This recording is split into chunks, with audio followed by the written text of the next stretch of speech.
Criterio. Una entrevista de Mix de Medios.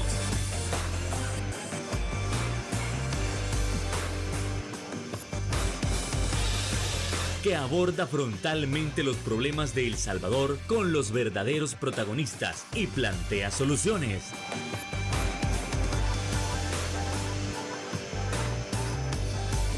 Criterios. Hola, ¿qué tal? Muy buenas noches. Sean todos y cada uno de ustedes bienvenidos a su programa Criterios en un nuevo viernes de análisis político en este 5 de julio para conversar, para comentar, para analizar esos temas tan importantes que están aconteciendo en nuestra nación. Y un punto importante es no dejar de lado la elección de los futuros magistrados. ¿Será que los procedimientos están siendo transparentes? ¿Qué requisitos se les están pidiendo? ¿Se han disminuido? ¿Se ha agregado alguno? Bueno, eso y más lo estaremos abordando esta noche con nuestros invitados especiales. En primer lugar, el señor Ronald Umaña. ¿Qué tal, Ronald? Buenas noches. Gracias, Fernando. Buenas noches. Sea un gusto estar de nuevo aquí contigo, sobre todo con ustedes ahí en su casa y hoy con mi buen amigo aquí, ¿verdad? Para que podamos analizar las cosas que pasan. Precisamente tenemos en el estudio también al abogado constitucionalista Enrique Anaya. Buenas noches, gracias por la invitación y además por el buen gusto de compartir ahorita con Ronald.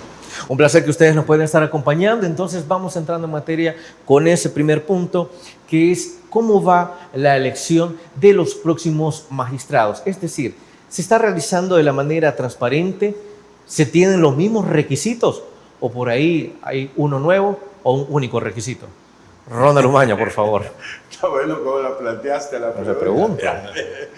Bueno, mira, realmente es un lujo que tengamos ahora a Enrique aquí porque nadie sabe más de eso que él, ¿verdad? Obviamente. Y hablábamos antes del programa y yo le decía que así como está el Estado salvadoreño, ¿verdad? Con la calidad de magistrados que tenemos, con los ministros que tenemos, con los directores de autónomas que tenemos, esto debería desaparecer, este Estado mejor, porque es un Estado que no es Estado, ¿verdad? Es una farsa.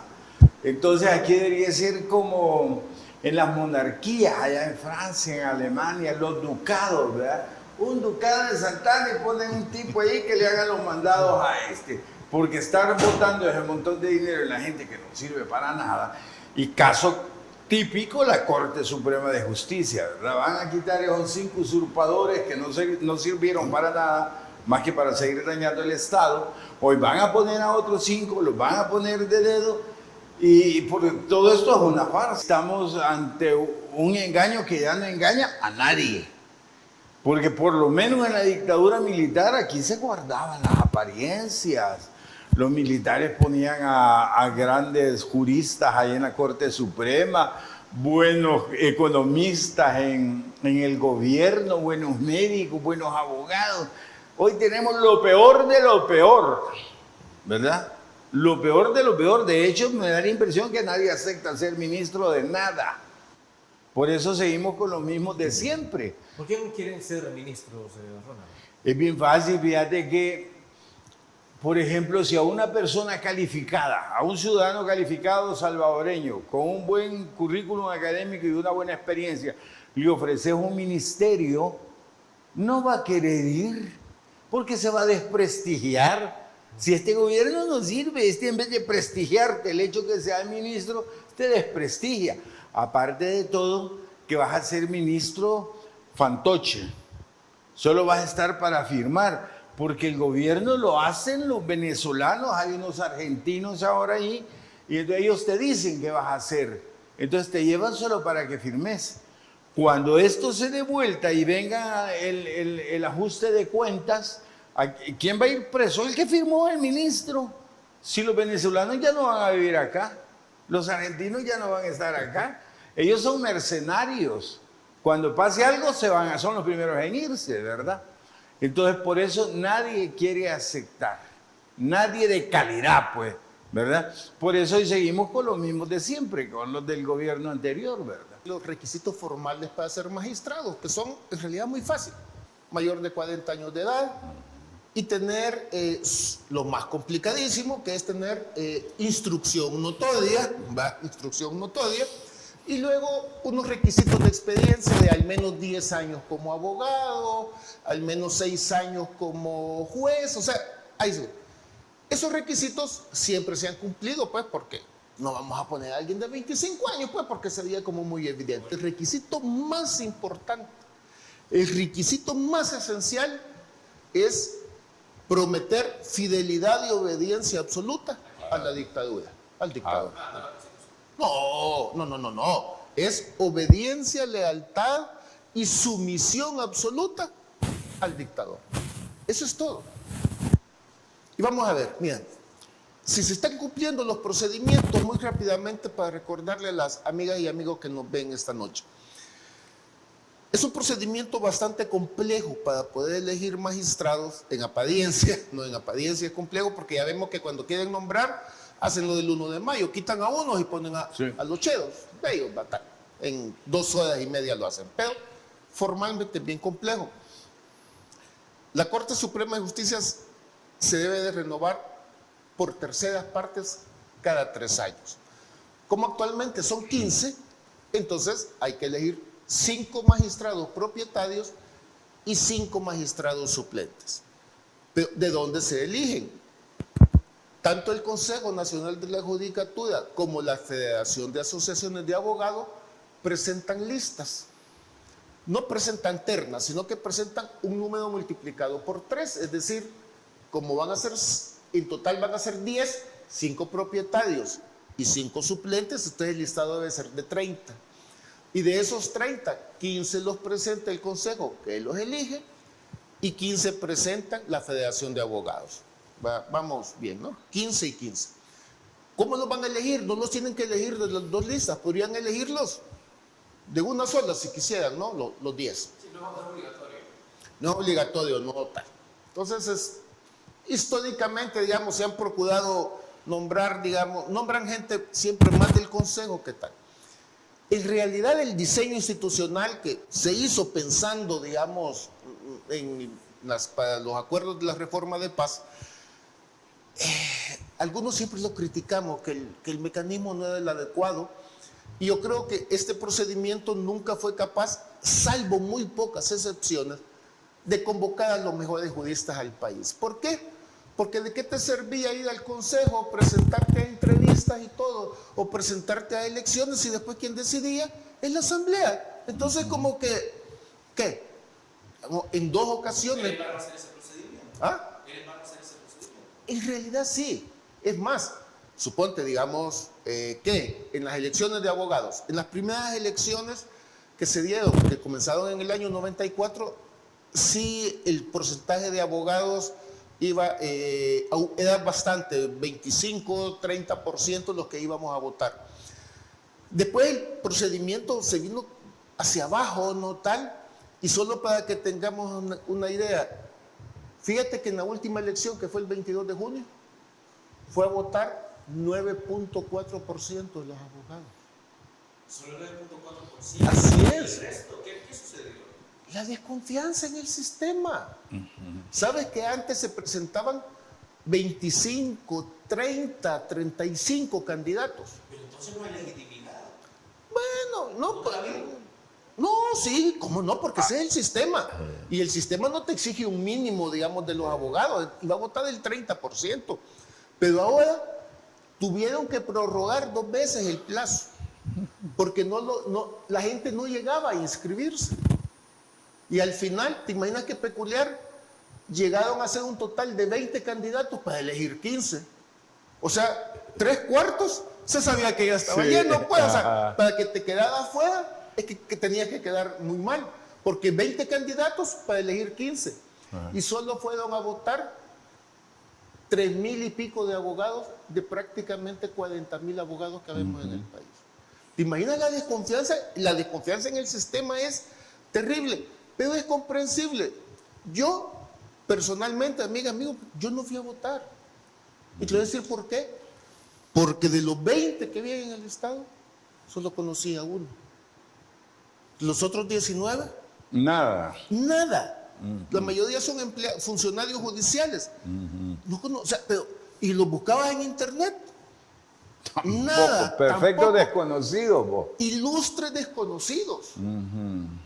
Y al que conozco, cuyo nombre me voy a borrar, precisamente porque conozco, jamás iba a votar por él. Sí. O sea, Correcto, entonces, correcto. porque lo conozco, digo, jamás voy a votar. Modalidad y competencias, no, modalidad y competencias notorias, ¿sí? Entonces tampoco es como que hubiera una gran variedad. Pero fíjate. Aunque se presentara, aunque todo fuera, no tuvieran ningún tipo de moralidad notoria igual, son las únicas opciones. Fíjate Sí. que hoy que Enrique plantea esto, recuerdo cuando yo fui diputado, Enrique, y cada asamblea que llega a elegir, ¿verdad? Exactamente. Entonces, cabal, cuando llegué, empezaron a llegar los currículums, a ver las personas, y llegaban los abogados a hablar con nosotros para que los conociéramos y que a cabildear, ¿verdad? El voto. Y yo me acuerdo que eran buenos, hombre. Bueno, yo conocía, por ejemplo, a Fortín Magaña, a René Fortín Magaña. René, así es. Sí, ¿verdad? Entonces René gozaba de toda mi confianza. A Tenorio, a Eduardo Tenorio. Y así de ese Sí. talante. Claro. A la hora de elegir en la asamblea, porque pasaba el trámite de la comisión política. Entonces yo estaba en la comisión política de la asamblea porque era vicepresidente, ¿verdad? Entonces, ya a la hora de elegir, fíjate que no era tan fácil, porque todos eran buenos. O sea, decidir quiénes eran los mejores. Y además, como la asamblea estaba dividida, habían votos, yo tenía como 13 votos en la democracia cristiana, el FMLN, Arena, el partido Había aquel que- de Quirio, el de Rubén Zamora, Abraham Rodríguez. Sí. Entonces teníamos una diversa asamblea legislativa. Pero sí, recuerdo, costaba decidir porque todos eran excelentes abogados. Siempre había existido, hasta antes, digamos, de este régimen dictatorial, y no es malo. En todos los sistemas, cuando quien elige la asamblea, pues hay negociaciones y Sí, todo. claro. Y, sí, "Ey, mira, vamos a escoger lo mejor. Sí. Vamos a escoger, digamos, alguien que no sea, digamos, un obediente, tal. Lamentablemente sí, se ha ido perdiendo el deterioro, digamos. Antes ser magistrado, tú lo sabes, Ronald, Sí. y mucho más, era un prestigio. Era un prestigio. Era un prestigio, era un prestigio. No, ahora tú, te digo, Hoy es un desprestigio. hoy es un desprestigio. Hoy es todo lo contrario a lo que pasaba antes. Fuertes palabras, caballeros, pero primero tenemos que irnos a una pausa comercial y continuamos con el análisis.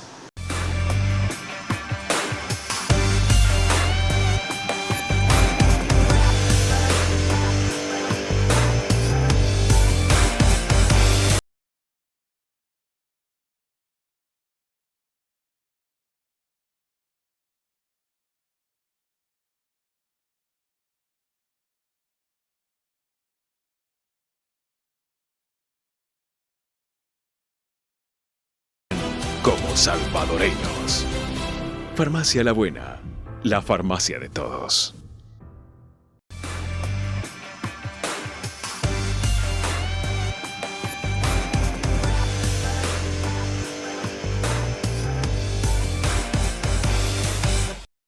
Gracias por continuar con nosotros.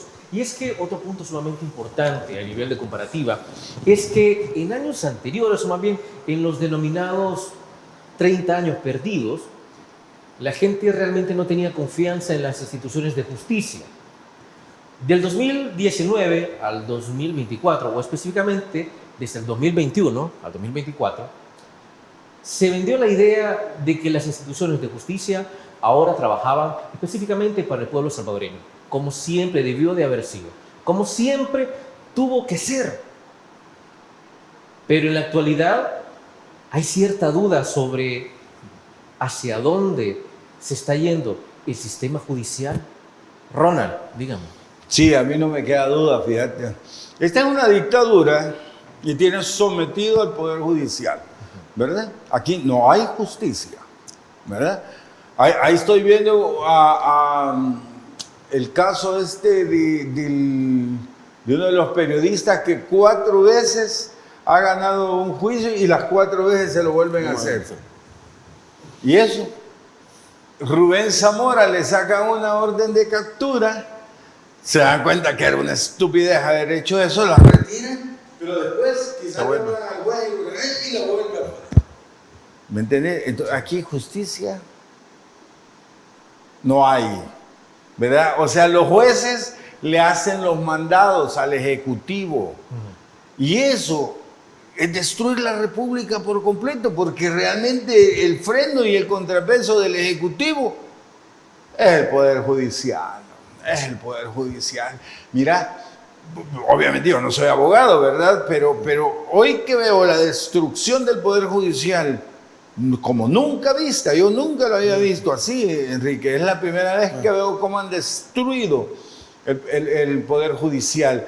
Hoy que veo eso, veo cómo se destruye el Estado. Pero no se supone, Ronald, que desde el golpe que se le dio a la anterior sala de lo constitucional, cuando decían de que ahora sí todas estaban trabajando de manera coordinada, ya la población había recuperado la confianza en el sistema judicial. Mentiras, hombre, es que mira, es que ¿y desde cuándo acá el Ejecutivo va a decir que el Judicial trabaje coordinadamente conmigo? No, si esos son los pesos y los contrapesos, son los frenos, igual que el Legislativo. Si la separación de poderes es lo fundamental para que una república se maneje bien. Pero cuando vos tenés sometidos a los dos, y aquí tienen a la Corte Suprema y tienen al Poder Judicial, y además tienen todos los aderezos alrededor, como la Procuraduría de Derechos Humanos, la Corte de Cuentas, la Fiscalía, tienen todo. Entonces aquí estás ante una dictadura en la cual no existe justicia, hombre, que es fundamental para la vida, para el desarrollo humano, para la dignidad de la persona humana. Aquí no vivimos con dignidad, al contrario, vos salís a la calle y ves un policía y te da miedo. Hoy vivimos bajo un terrorismo de Estado, en lo cual no podés, ¿a dónde podés? Bueno, por ejemplo, decían que querían demandar a José Miguel Fortín Magaña. ¿Por qué había que demandarlo? ¿Cómo? Alguien dijo que lo iba a demandar, un periodista, Nathan Baki. Y entonces cuando ves que a Silva lo condenan, claro, entonces ya sale otro que quiere demandar al otro. O sea que esto va a ser el negocio ahora de que cualquiera quiera venir a demandarnos a las personas que opinamos, por ejemplo. ¿Ya lo van a demandar usted, Ronald? Ya me van a demandar unas 20 demandas, me van a poner. Y 50,000 cada uno. Entonces aquí, ¿a dónde me podría ir? Suponete que me demandan. ¿A dónde puedo ir a quejar? No hay confianza, no hay confianza. A Guatemala, a la Corte Suprema de Justicia guatemalteca, porque aquí no se puede. En todo caso, los juicios de aquí hay que sacarlos afuera, a la Corte Interamericana de Derechos Humanos. Pero aquí no hay justicia. Y si no, decime, ¿cuándo nos esclarecieron el asesinato de Alejandro Mason? Nunca, lo han quedado callado y ahí lo tienen, ¿verdad? Las muertes de las cárceles, ¿quién nos dice algo?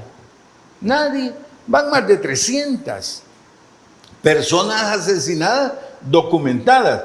¿Cuántas habrán en realidad? No lo sabemos. Pero documentadas más de 300. ¿Tú has sabido algo de eso que te lo informe el gobierno?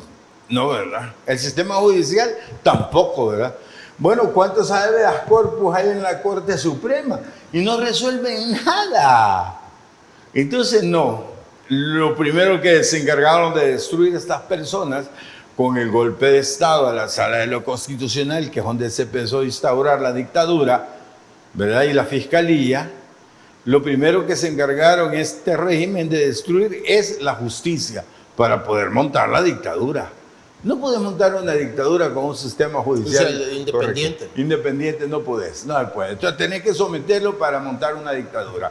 Y eso es lo primero que hicieron. O sea, siguieron cabal el libreto del dictador, ¿verdad? Ahora bien, Enrique Anaya, algo que siempre le llama la atención a la gente respecto a la elección de los magistrados son las múltiples entrevistas que se les hacen. Tal vez parte de ello, la población quisiera saber qué tipo de preguntas se les hacen a cada uno de los candidatos y candidatas. Mira, digamos, quien ahorita ha hecho entrevistas, entrevistó, si la memoria no me falla, entre 48 y 50 personas, fue el Consejo Nacional de la Judicatura, el CNJ, ¿no? Para preparar su lista de 15. El próximo lunes supuestamente comienzan las entrevistas en la Comisión Política de la Asamblea Legislativa, o no sé si van a nombrar una comisión. ¿Cuál será más difícil? ¿Ah? ¿Cuál será más difícil? No, ninguna, son regaladas. Ahí uno se divierte mucho escuchando tanto a veces las preguntas como escuchando las respuestas. Por ejemplo, de estas 50 personas que entrevistaron, ¿no?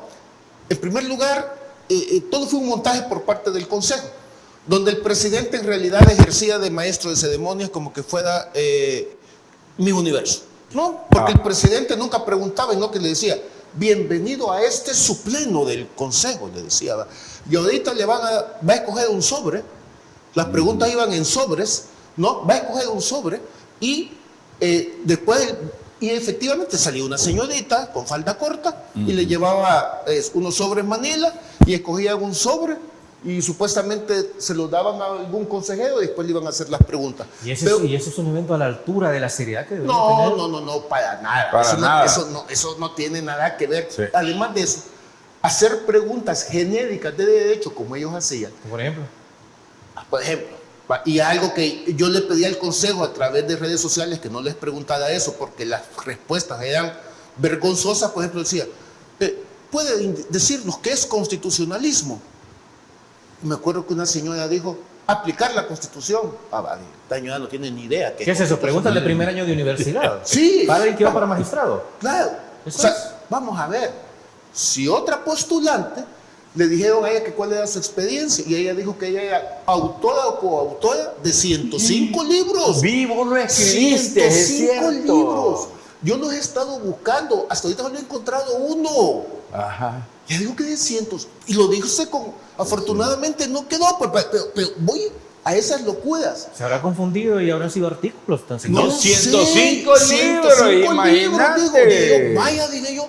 Hay una elección, No, dije yo dije, ella wow. tiene que ser la presidenta de la... Hombre, yo me quedé, wow. A un postulante le pregunta cuáles son los modelos de justicia constitucional. Y dice, cambiante. Vaya, este se inventó.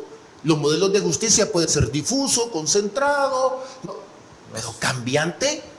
Eso es como que te hubieran preguntado, digamos... Por poco y les pregunta qué significa derecho, qué significa Sí. de una definición de vinculante. Sí, pues digo, o sea, es terrible. Tanto las preguntas, tanto el montaje, te digo, era horrible, pues, porque además de eso le decían, tiene 20 minutos. Y el presidente, digamos, le decía, y su tiempo comienza a correr en este momento. Sí, qué belleza. necesito. No, hombre, o sea, esto parece show, ¿no? Sí. Entonces, primero hablaban y después, digamos, 7 minutos supuestamente sobre su trayectoria.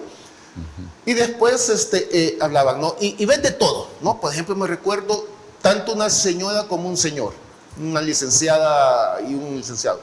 Pero, ¿y usted había una pregunta casi repetitiva? ¿Y en qué sala usted cree que podría prestar mejor servicio? La pregunta es una tontería, porque no es el Consejo ni es la Asamblea que decide a qué sala van a ir, salvo que es la constitucional, pero en la constitucional solo va a haber una vacante. En las otras van a ser en las otras salas, y es la propia Corte la que decide hacia qué sala se van. Entonces, ¿para qué te preguntan en qué sala quiere estar? Y hubieron dos que eran maravillosos. Y yo estaría bien en la sala de lo constitucional. Y después, pero también en la sala de lo civil. Y si ya me preguntan, también en la sala de lo penal. Ajá. Y en último caso, O sea, yo lo que quiero en es el hueso. contencioso. O sea, a mí donde me encantó la señora, a mí donde me pongan voy a estar cómoda. Va. Vaya, dije yo, o sea, Ok. especialista Es decir, en todos. todos. Es decir, a ver, colocándolo en un lenguaje coloquial, sería como cuando alguien busca trabajo y la persona le pregunta, ¿y qué sabe hacer? No, póngame a hacer cualquier cosa. Ajá. Es así. Mira, no te voy a decir cómo es. Es que tú te vas a hacer, digamos, suponte, voy a ver, como que tú vas a ir a buscar, necesitas una urgente cirugía, digamos, de cadera, no de esas que son Sí. complicadas y todo. Pero va a ir donde el podólogo, va a ir Sí. el que te hace, ¿cómo se llama? Masaje y el que Sí. te hace, te hace las uñitas de los pies. Ese es el problema. O sea, digo, por supuesto, digamos, un médico serio va a decir, suponte digamos, que un médico es ortopeda, que necesita una cirugía de corazón abierto, que te va a decir, no, mire, Sí. yo cirujano cardiólogo no soy. Aunque que no es lo que está pasando en el Ministerio de Salud. Exactamente, pues lo mismo está pasando para la Corte. Gente que dice que es especialista absolutamente en todo, lo cual es absolutamente imposible. Es imposible. Pues, tío, entonces son tanto el montaje, la puesta en escena, como las preguntas tal, pero el último pecado.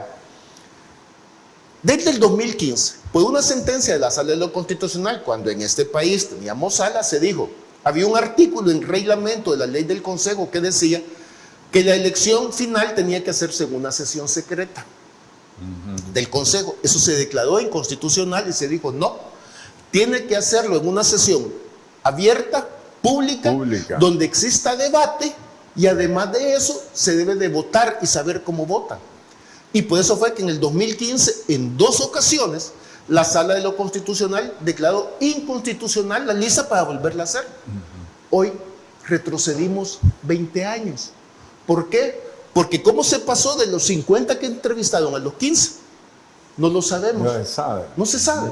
No hicieron ningún debate público ni nada. Y para terminar en este punto, desde el 2015, el Consejo y la Asamblea subían al sitio web al menos la hoja de vida y en algunos casos la hoja de vida y los atestados de los candidatos para que la población pudiera ver. Y hoy ni siquiera se puede ver el currículum de ninguno. Nada, no puedes ver nada. Antes se invitaba a la sociedad civil organizada y a la academia para que fuéramos a escuchar y ver las entrevistas. Yo estuve en las del 2015 y en las del 2018. Hoy, nada. Entonces hemos regresado, digamos, a tiempos oscuros, donde no sabes. Por ejemplo, ¿por qué la Procuradora de Derechos Humanos que llegó ahí a que la entrevistaran no la eligieron? No sabemos. ¿Por qué han dejado en la lista al señor Óscar López, que actualmente usurpa la presidencia? Si está en la lista Engel, por favor. Sí.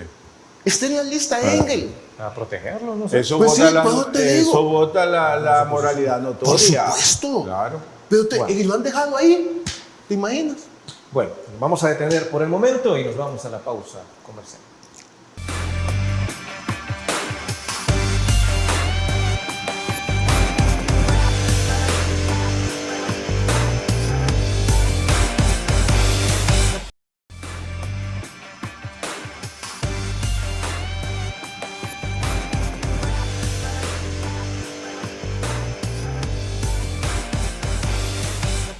Gracias por continuar con nosotros y siempre hablando de la elección de los magistrados. Ya en el bloque anterior se habló que los candidatos y candidatas, más bien los aspirantes, están recibiendo preguntas sumamente burdas, que parecieran de parcial de primer año de derecho. Entonces, si ya conocemos las preguntas que no deberían hacerse, porque de igual manera se hicieron, Ronald, ¿cuáles son las preguntas de nivel, las preguntas de altura que sí se le deberían de hacer a los candidatos? Fíjate que te voy a contar, recordaba hoy que Enrique hablaba de esto. Cuando a mí me tocó estar en la asamblea entrevistando a los candidatos, pues obviamente yo tenía la ventaja de no ser abogado, ¿verdad? Entonces podía andarle preguntando a Raimundo y a medio mundo, ¿verdad? Pero tuve la suerte que en ese momento era vicerrector de la Universidad de Nueva San Salvador y teníamos facultad de Derecho, una buena facultad de Derecho.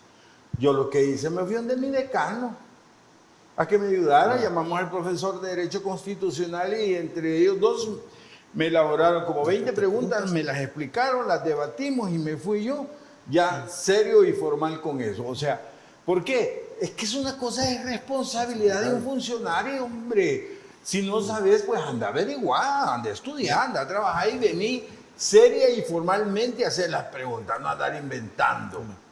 Solo para que tengamos una idea, en esta ocasión las entrevistas del Consejo habían entrevistas que duraban 11 minutos. ¿Y lo ideal debería de ser? No, vamos a ver, voy a poner lo ideal. Cuando a la brillante jueza de la Suprema Corte de los Estados Unidos, doña Sonia Sotomayor, Barack Obama la propuso para entrar, estuvo en pregunta por el Comité Judicial del Senado una semana. Una semana. Ajá.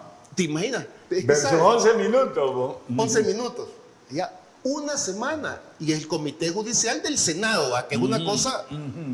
Pero es que sabe más. Aunque incluso podríamos tener cuidado con esto, porque alguien podría decir, bueno, 11 minutos quiere decir que es eficiente y no se tardan una semana como otros países. Digo, No, conociendo 11 los minutos, límites de no, hora. no, que va, porque le hacían esas preguntas y sencillamente se inventaban cualquier cosa, pues, como te digo, como este que digo, cambiante.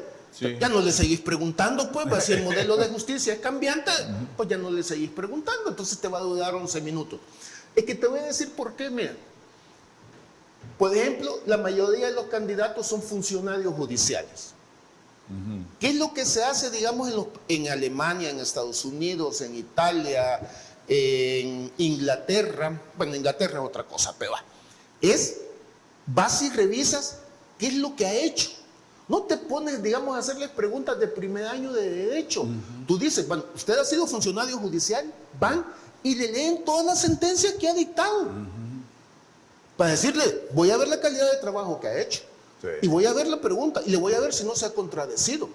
O sea, se hace un análisis tal. No, aquí esto es así de... En realidad es un espectáculo. Y tú hacías una pregunta muy importante, Ronald, y yo sí quiero meterme cuchara ahí. ¿Cuál? A ver. La confianza en la justicia. Y tú mencionaste, y gracias por haberme dado, digamos, ahí el bastón con el tema de los habeas corpus. Hace 2 semanas salió el informe de la Fundación para el Debido Proceso. Solamente investigó, porque es complicado, digamos, el primer año del régimen de excepción. Y el documento se llama Desprotección Judicial.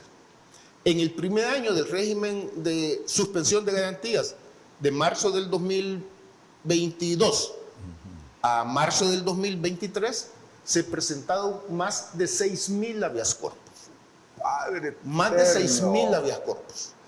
¿Sabes cuántos ha resuelto a favor la sala? No la sala de lo constitucional, sino en 3. ¿Perdón? 3 de más de 6,000. 3. Y la mayoría los ha rechazado porque les hace unas prevenciones. Yo no me lo creía, pero empecé a bajar. Ya bajé como 100 resoluciones del habeas corpus. Porque la gente pide habeas corpus y le pienso, no, pero acláreme si lo que está alegando hay un agravio constitucional, o sea, unas cuestiones astrales, ¿no? ¿Para qué? Para rechazarlos. Entonces, la gente no tiene protección. ¿Cómo que presentan más de 6,000 habeas? Y hay favorables 3. Es un absurdo y la mayoría no se resuelve. O lo peor, ¿sabes que cuando yo lo vi en el informe, me da ganas de llorar? Y lo digo con franqueza, porque un señor fue detenido, estaba enfermo, fue una presentada en la habeas corpus y la sala resolvió 6 meses después diciendo que estaba mal planteado. Ya se había muerto el señor en la cárcel. Dios santo. O sea, esa es la sala que tenemos. Y es muy interesante el informe porque, ¿sabes qué? Bueno, por supuesto, pues, lo sabías, se disparó por el régimen de suspensión de garantías, pero las demandas de amparo se han reducido en más del 50%. La gente no confía en el sistema. Otra situación, Enrique. Mucho se ha mencionado, y algunos de nuestros invitados en programas anteriores, que algunos custodios reciben la carta de libertad y enfrente de la persona la rompen esa carta para que esa persona pues, no se retire. Así es. Eso está sucediendo. Está sucediendo. Está sucediendo. De nada vale la firma del juez, porque el que decide es el custodio. Es el que decide en último caso. Pues digo, y aquí voy a ocupar una frase, digamos, yo sé, algo fuerte. Los magistrados y magistradas de la sala de lo constitucional, tanto propietarios como suplentes, tienen las manos manchadas de sangre. Porque hay gente que ha muerto en los penales. Con orden de libertad. Con orden de libertad. Es más, ¿sabes qué? A tal grado se ha distorsionado el habeas corpus. El habeas corpus y el amparo. El habeas corpus es para pedir la libertad de una persona, para saber si está detenida legal o ilegalmente. Se me ocurre que a los candidatos les pueden preguntar también qué es un habeas corpus. Sí. Pero bueno, te voy a comentar, digamos, también una cosa terrible que se está haciendo. A ver, cuéntame. Viene un juez, por lo que mencionas del tema que les dan cartas de libertad, viene un juez, quizás le tocan la conciencia y dice, si no, este muchacho o este señor, esta señora, no debe estar detenida y no los sobreseen, no los declaran inocentes ni nada, sino que les dan medidas sustitutivas, pero los siguen procesando. Pero le dicen, vaya para su casa. Entonces ahora resulta que quien está presentando amparos es la fiscalía. Sí, es una locura. Porque esa es la fiscalía. Está en la competencia de la fiscalía, solo para conocimiento de la población. La fiscalía es perseguir el delito, básicamente. Va a perseguir el delito y defender el Estado. Pero aquí la fiscalía dice que le están violando los derechos constitucionales a ella porque no le están permitiendo meter preso a alguien. Entonces, si la fiscalía no tiene derechos constitucionales, el Estado no tiene derechos constitucionales, quienes tenemos derechos constitucionales somos los ciudadanos. Los ciudadanos. Y le admiten y viene en la sala y dice, sí, no suelte a fulanito de tal, hasta que yo sala lo voy a decidir. No, mira, te digo mira, el número de amparos se ha reducido, el número de inconstitucionalidades se ha reducido en el 60%. ¿Será que esto se puede complementar con algo que decía la licenciada Zaira Navas en cuanto a que ella mencionó hace unos programas que nadie en este régimen de excepción está libre totalmente? Lo que ha sucedido es que se le han brindado medidas sustitutivas, pero nadie ha estado libre en estos más de 2 años. De las personas, desde luego, que no están vinculadas con pandillas, aclaro. Sí. Es que mira, fíjate que como aquí no tenemos derechos los ciudadanos, ¿verdad? Vos no tenés derechos, Enrique, ni yo, ¿verdad? Entonces, eso de que a todos los que le decretan la libertad siguen con su juicio. ¿Sí? Todos. No miles. O sea, esos 6, 7 mil que dijeron que habían sacado inocentes siguen amarrados a eso. O sea, yo siempre, como yo lo veo desde la parte política, yo veo la destrucción del Estado. Es que aquí reconstruir esto, Enrique, va a ser una tarea titánica después. A los que les toque reconstruir este Estado. ¿Y habrá un después? ¿Cómo? ¿Y habrá un después? Siempre hay un después. En eso yo estoy claro también. Todas las dictaduras caen, hijo. Todas. Cayó la de Hitler, que era la más elaborada, la más instaurada y la más poderosa. Ya no digamos la de un país tercermundista como este va a caer, claro. Pero siempre pienso políticamente en el Estado. ¿Cómo reconstruir esto? Así como lo van a dejar. Los años que va a costar, los años que nos va a costar pagar la deuda externa. O sea, vamos a quedar sumidos en una miseria y en un desorden institucional y en una desinstitucionalización de todo el Estado. ¿Me entiendes? Y cuando yo te hablo del Estado, te hablo de la sociedad completa que hemos decidido vivir en este territorio bajo un régimen determinado, ¿verdad? Entonces, eso es complicado y para un pueblo no hay nada más lindo que vivir en libertad, que vivir en un estado de pleno derecho y de justicia. Eso es respetar la dignidad de la persona humana. Bueno, y así nos vamos a trasladar a la siguiente pausa. No nos cambie, retornamos a Criterios.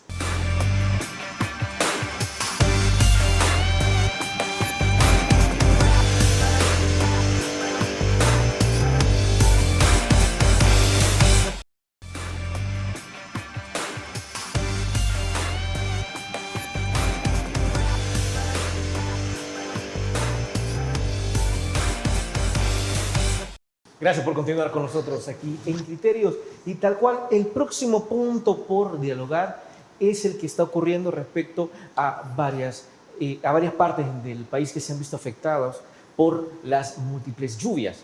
Ahora bien, hay dos versiones, hay dos criterios. El primero que dice, mire, hay lluvia en todas partes del mundo, no hay que preocuparse si aquí hay inundaciones. Pues como pasa en todas partes del mundo, pues nadie tiene más que hacer nada. Ese es el primer criterio. Pero están otras personas de este segundo criterio que opinan que lo que pasa en el resto del mundo con respecto a las lluvias a nadie tiene que importarle. Que para eso se eligieron a funcionarios que estratégicamente iban a resolver, como muchos dicen, un problema sumamente sencillo para que las inundaciones en estas épocas se redujeran. ¿Qué está sucediendo, Ronald? Fíjate que, claro, cuando se elige un funcionario, es porque se tiene la confianza que él te va a solucionar los problemas que hay en la sociedad y que le competen a su cartera. ¿Verdad? Ronald, ¿será que, como, no sé, hay muchas personas que todavía dicen, ¿será que Arena y FMLN todavía tienen algo que ver en la inundación de las calles, Ronald?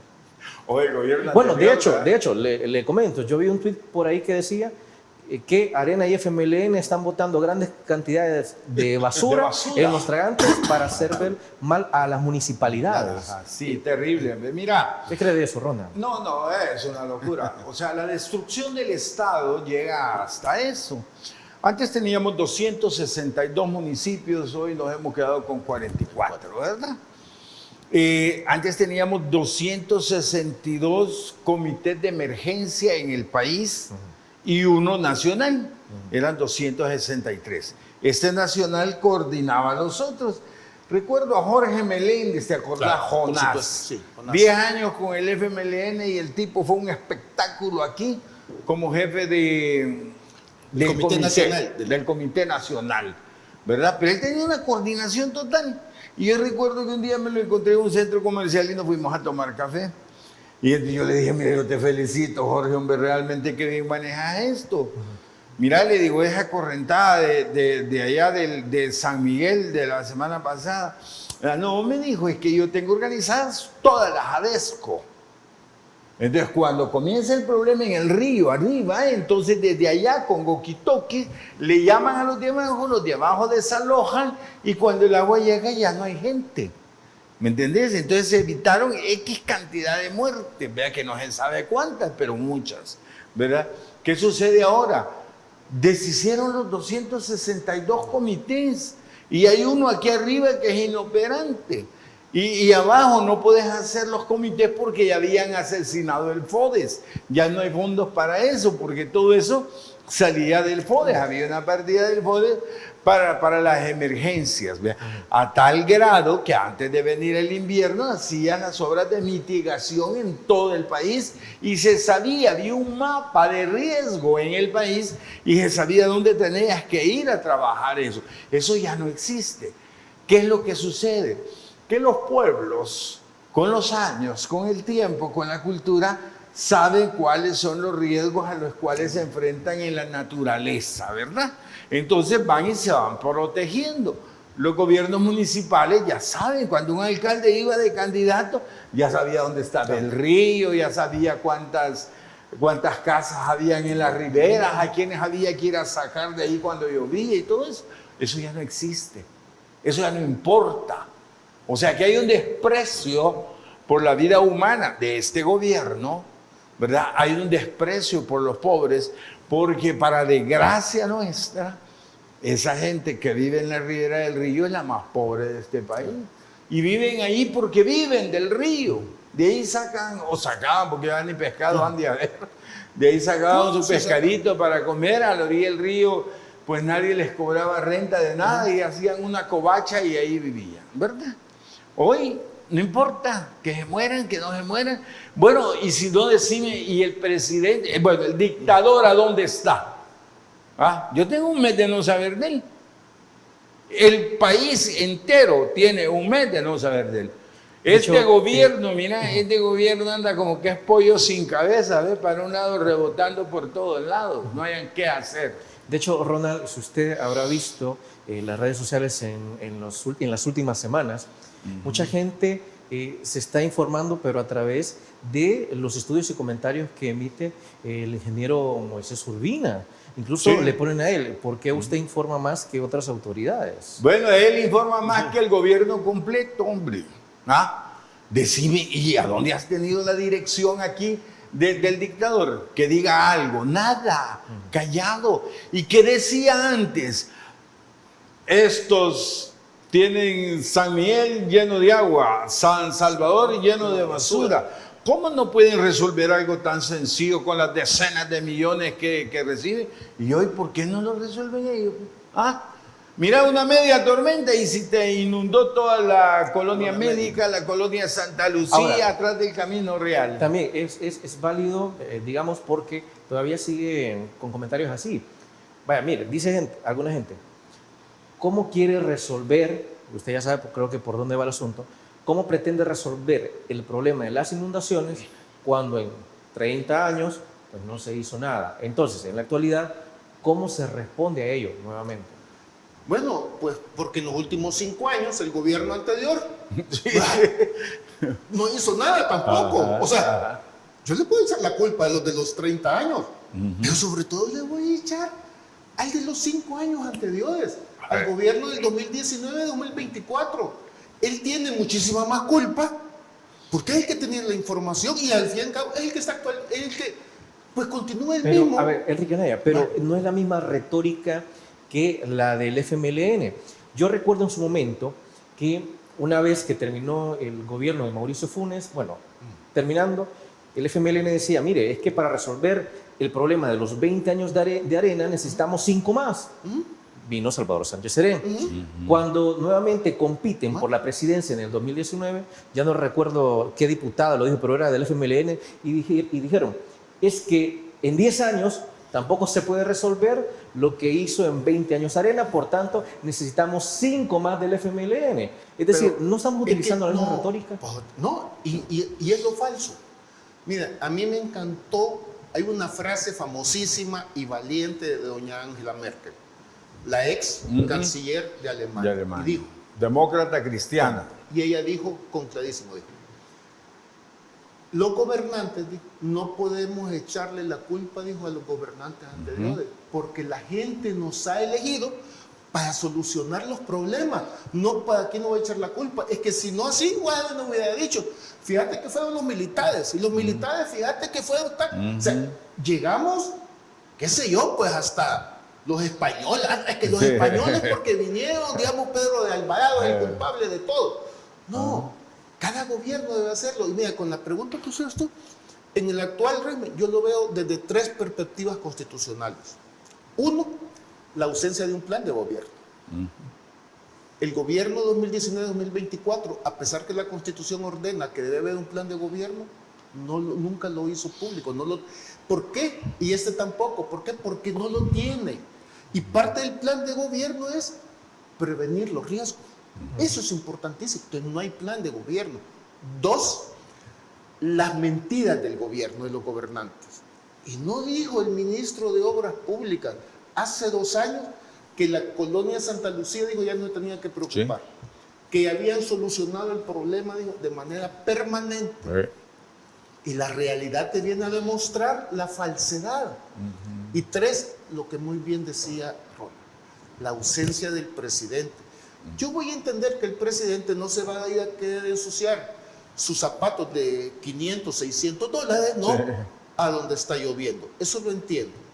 Pero al menos debes dar la imagen de liderazgo. Aunque sea eso, pues, de salir, fíjate ahí que sale en casa presidencial, en la mesa larga y que tiene aquí los ministros, o sea, por lo menos para que la gente, aunque sea, tenga la perspectiva de decir, wow, mire, de tener un liderazgo. Es decir, en pocas palabras, en pocas palabras me está diciendo que la gente quiere al presidente del inicio de la pandemia, donde tenía reunido en una mesa a sus ministros. Vamos a ver, yo no voy a decir, digamos, tal, pero al menos que parezca un liderazgo. ¿Sabe? Por ejemplo, es terrible que en el país murieron 19 personas durante las emergencias de hace 2 semanas y yo no vi ningún título luctuoso por parte del gobierno. De decir, miren, vamos a poner 2 días, digamos, de las banderas a media asta, 2 días luctuosos, pues, por la muerte de estas personas. Han muerto niños. Y como dice Ronald, es que les da igual la vida. O sea, el presidente, hay que tenerlo claro, y la gente, el dictador desprecia a los salvadoreños. Hay argumento para, digamos, existe la posibilidad de que alguien todavía diga que los restos de la oposición están manipulando, están boicoteando alguna de las instituciones y que por eso no han funcionado.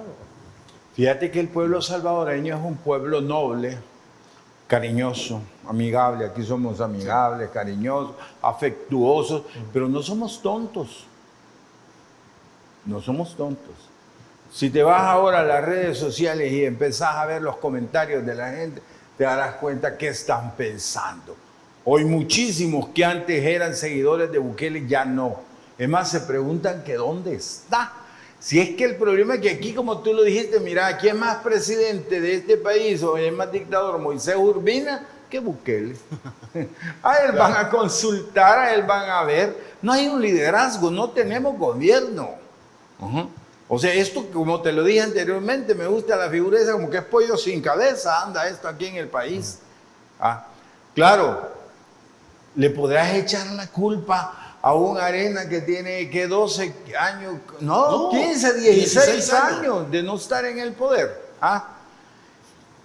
Y cuando recordamos por qué se da este problema de las inundaciones, es fácil, hombre, los alcaldes no limpian los tragantes, no limpian las alcantarillas.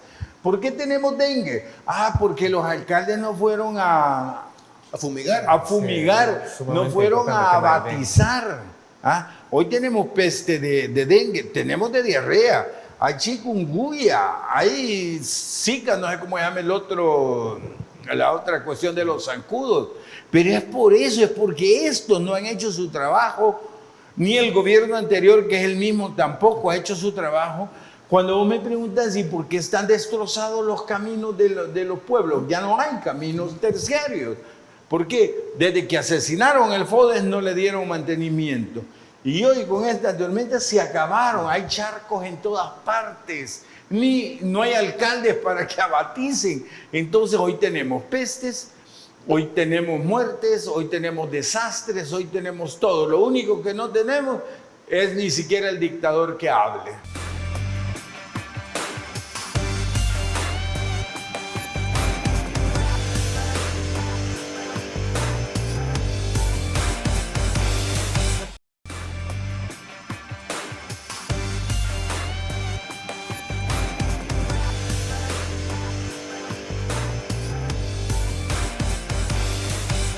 Se nos ha terminado el tiempo, pero como siempre no nos vamos sin antes agradecerles a nuestros invitados.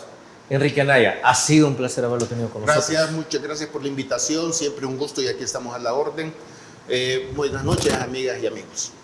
Ronald Umaña, un honor. Gracias, Fernando, hombre, muy amable por la invitación, ha sido un gustazo estar aquí con Enrique y espero que pasen buenas noches en su casa y que les haya gustado el programa. Amigos y amigas televidentes, gracias por habernos sintonizado una vez más. Como siempre, recuerde, el criterio más importante, ya sea a favor o en contra, ya sea usted de gobierno, ya sea de oposición, el criterio más importante siempre lo va a tener usted. Que descanse. Feliz noche. Criterio. Una entrevista de Mix de Medios.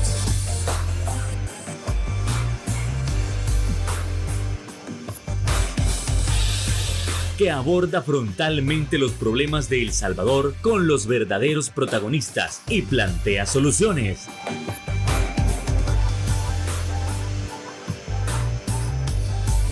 Criterios.